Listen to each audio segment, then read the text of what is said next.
Welcome to DataChamp. I'm excited to give you a quick tour of our app. Once you've installed DataChamp, you'll land on the dashboard. Here, you can create new reports, visit our help desk by clicking on Documentation, and see the reports you've already created or the templates you've used below.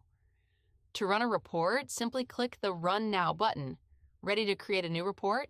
Just click New Report and choose between orders, products, customers, locations, collections, or payouts. You can either select one of our handy templates or create a new report from scratch.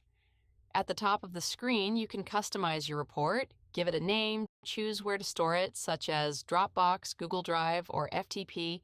Choose the file type you need, such as Excel, CSV, or TXT, and select your preferred export mode, like standard or incremental. Finally, you can set up email notifications. At the bottom of the screen, you'll find the report definition settings. Here, you can add and adjust columns as needed and add a filter. Take a first look at your report using the Preview button, then launch it by clicking Save and Run. Once it's finished, you can download your data, you can rerun reports at any time to get fresh results, and you can track your report history by clicking the three-dot icon, selecting History. Lastly, let's set up a scheduler for our new report.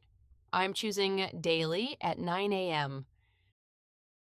Be sure to check out our help desk at help.datachamp.io and our YouTube channel for tutorials, FAQs, and much more. You can also visit our website to learn more about DataChamp. If you have any questions, just reach out to us using the chat function in DataChamp or send us an email at hello@datachamp.io. Thanks for watching, and see you in the next video.